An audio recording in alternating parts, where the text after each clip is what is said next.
I recently sat down and thought about all of the most successful online education businesses that I know. I thought about what makes them successful. I thought about how they overcome their struggles and how they scale their businesses. I took all of that and I put it into this, which I'm calling the blueprint. Just made up the name, but it seemed to make sense because it really explains all of the key factors for success. And I'm going to walk you through this step by step in this video. In case you don't know me, my name is Olly Richards. I'm the founder of StoryLearning.com. I'm also a mentor and advisor to other online education entrepreneurs. And the blueprint that you see behind you is actually something that I presented at the end of a 2-day mastermind that I ran recently after I've really gone into depth with all of the businesses there and figuring out what it is that they need to do, what they need to get right in order to grow and scale their businesses. So let's dive in. So the first big question to ask yourself honestly is, do I have enough traffic? There are so many great businesses out there with amazing products and services, but because they don't have enough traffic, they don't make enough money. It seems really, really simple, but when I meet a business that's struggling to grow, often it really just does come down to this, to the marketing. Do I have enough traffic to send through my funnels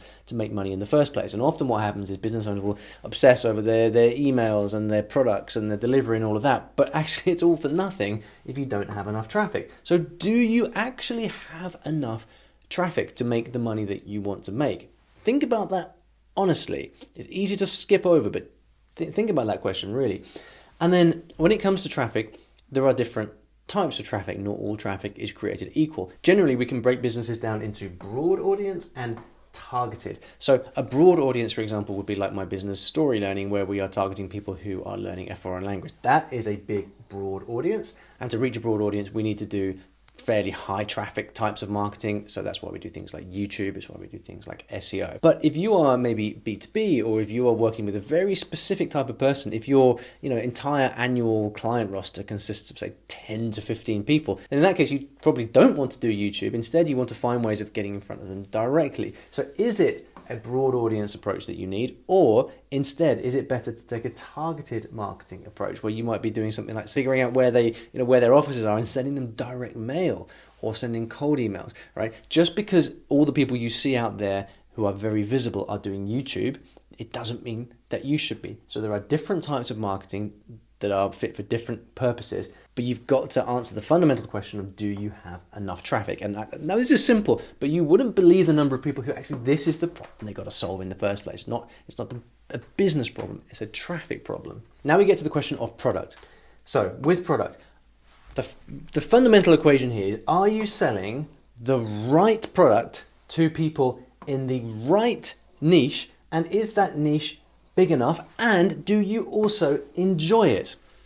If any of these four things are not true, then you've got a structural issue that's going to prevent you from scaling, okay? So the right product is kind of obvious, right? Are you actually selling the thing that people want?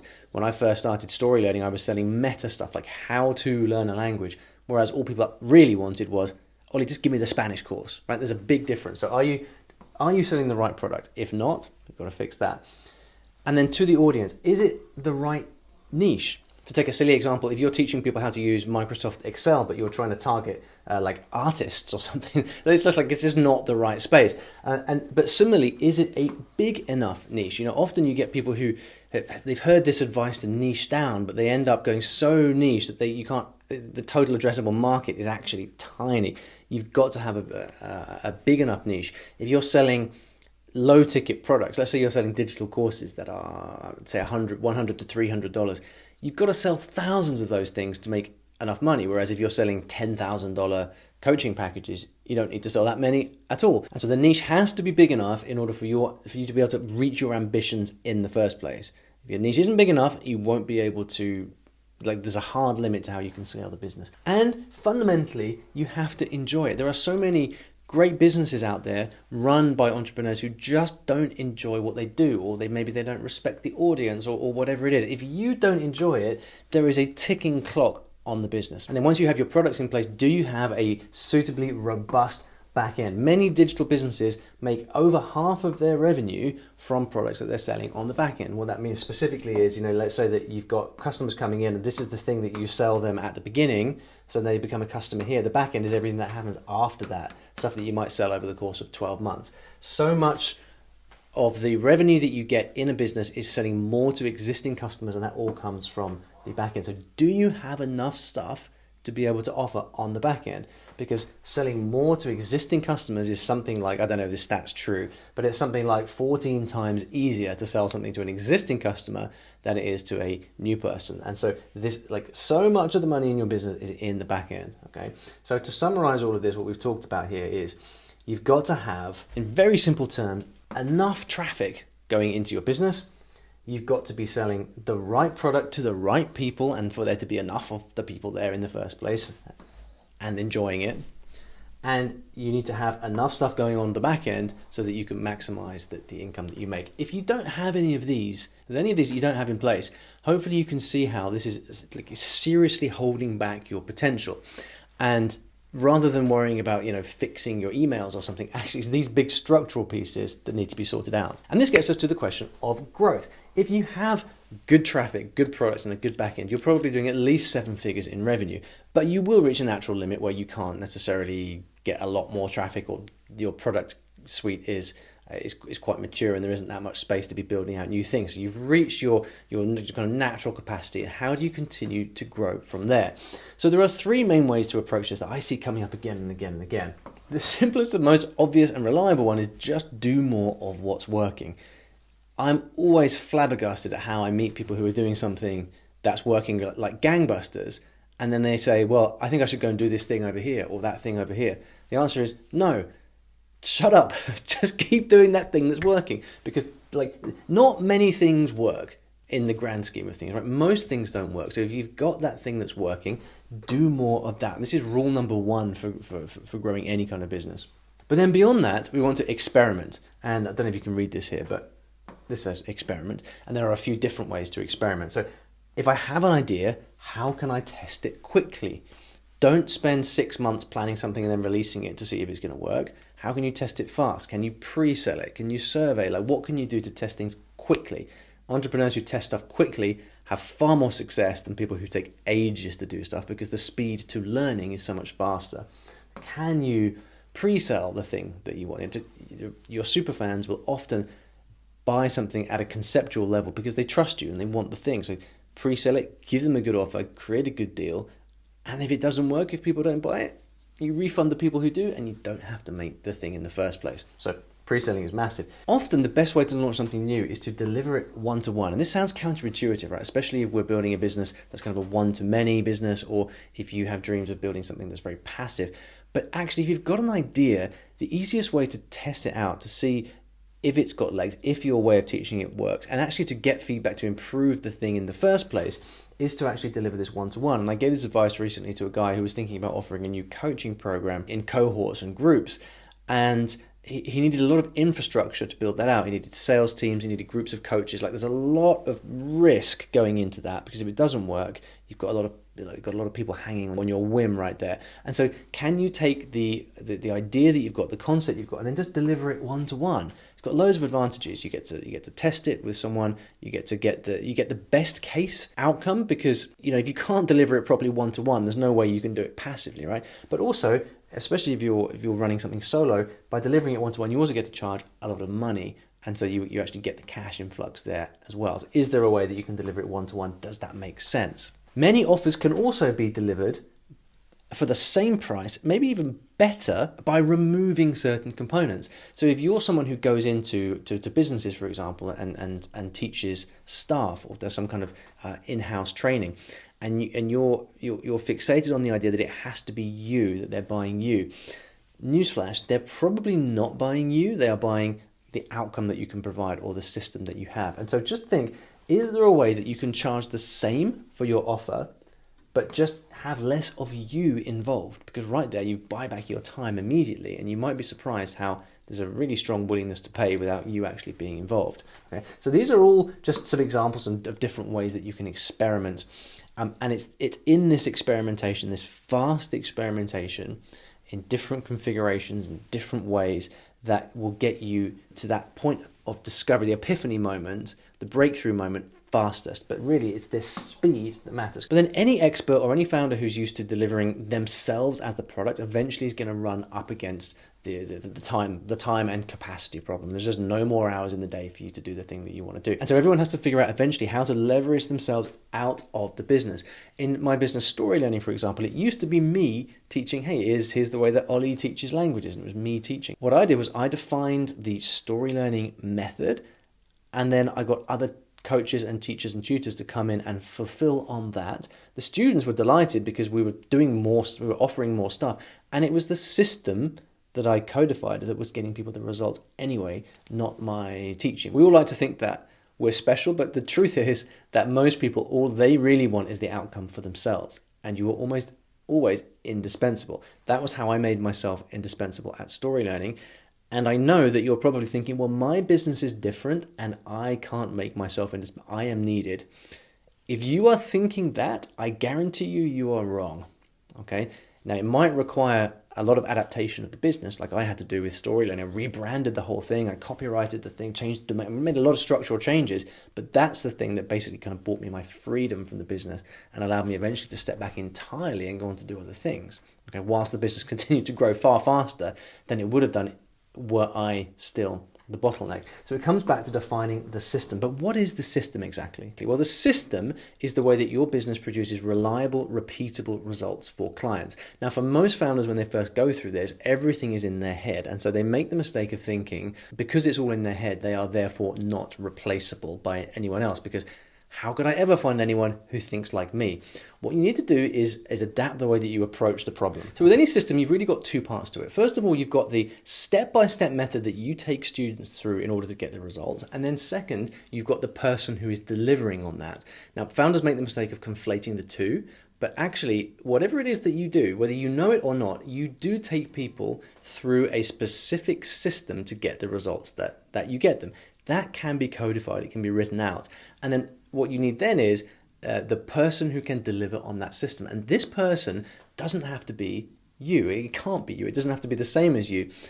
In fact, it's an advantage if they are not the same as you, because they can bring their own expertise, their own personality. What matters is that they are that you have codified your system so that every student you have in your business goes through the same set of results. In the defining of the system and the hiring of the people who have that core capability to understand your niche and deliver your system for your students, that is how you manage to step back from the business yourself. But the most important characteristic I'm always looking for is aptitude, because you don't necessarily need someone with all the skills preloaded, but what you do need is someone with the aptitude who's going to say, look, I'm going to work hard and I'm going to learn and I'm not going to rest until I do a fantastic job.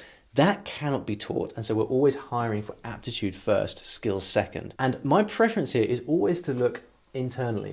By internally, I mean hiring from within your audience. Because if you can find someone who's been following you, who's a fan, then they are just predisposed to really do a great job. They probably understand your world already, and are going to be a great culture fit. Are probably going to cost you less money, or they're going to stay with you for longer. All of these things. So I always default to an internal hire, filtering for someone with that mindset, that aptitude that's going to make them great for the role. Now, typically what happens once someone has gone down the path of defining a system and extracting themselves out from the business, they then start to get the whole ego-fueled thing. Okay, well, let's scale this thing to the moon. And what often happens is people start thinking about sales teams. They think, okay, if I can bring a sales team in or build a sales team, we can start making phone sales, and that's how we just, we're closing around the clock and we're making tons more sales. In my experience, a sales team can be very, very disruptive for the business and can start to bring in a dynamic that can fundamentally change the entire structure of the business. Part of that is because salespeople they come from a different world to you, most likely, and they're going to bring a very different kind of energy into the business. That may or may not be an issue, but there are team dynamics that will change off the back of that. The more difficult issue is that salespeople need lead flow, and so if you're going out and finding someone who's really good at sales, they want to make money, and in order for them to make money, you've got to send them an absolute shitload of leads, of qualified leads, so that they can get on the phone, close sales, and make money. Now, if you can do all of this and the salesperson's good, then great, everyone can make lots of money. But often what happens is that it puts the need for this constant and increasing lead flow puts a huge amount of pressure on you then to increase the marketing. So you might have to spend a bunch of money on Facebook ads, or you might have to try and do a whole bunch of things to get more traffic coming in, because if you don't, the salesperson leaves and everything falls apart. But when in this business, when you start to ask questions like, how do I double the number of leads coming in? Inevitably, you start to do things that you probably don't want to do yourself in the business, or you don't want the business to be doing, like more aggressive types of marketing. The people that you get, the new people you get in, are probably going to be the wrong kind of people, because you've suddenly changed your whole approach to marketing. And so not only have you disrupted the whole dynamic of the business, but then you're not getting the best leads to come through to that salesperson in the first place.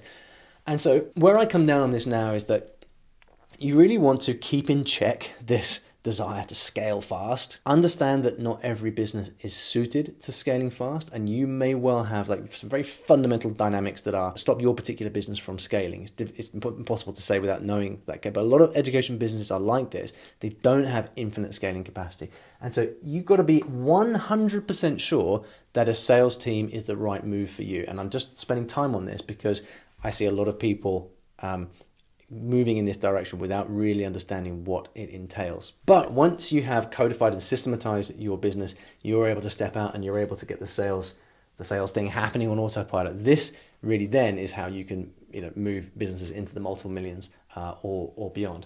But throughout all of this, there's one very, very important thing to remember. And I alluded to this in the last part about the sales team and what can happen with that. You've really got to remember to be kind to yourself, because of all of the things I've mentioned, one of the most common things that I also see is founders who beat themselves up, who force themselves to do things they don't want to do, sacrifice time with their family, and live their entire life extremely anxiously because they're just not in alignment with themselves. They're not building the business that actually complements their lifestyle, that allows them to build the lifestyle that they truly want. And one of my fundamental beliefs, and one of the things that I think people should take much more seriously, is to, whenever you see the hustle culture bros screaming at you on Twitter, turn the other way, run a mile, and start to think, well, what is it that I actually want for my business? What's the business I want to build so that I can create the life that I want to build? Most education businesses are not things that you are going to exit from, that you're going to sell at some random point in the future. Your life is now. We're living our lives right now. And so we should do the things that make us happy and be kind to ourselves, because you don't get a second crack at the whip. And guess what? You can still make tons and tons and tons of money without building this huge Frankenstein business that is on some big wild goose chase for ridiculous scale or whatever. You get the point. Please be kind to yourself, because life's too short not to. So to recap what we've spoken about then, the factors that I see coming up most frequently among business owners who are trying to grow and scale their business are as follows. You've got to have enough traffic of an appropriate type, either broad or narrow. You've got to be selling the right product to people in the right niche, and that niche has got to be big enough, and you've got to like what you do.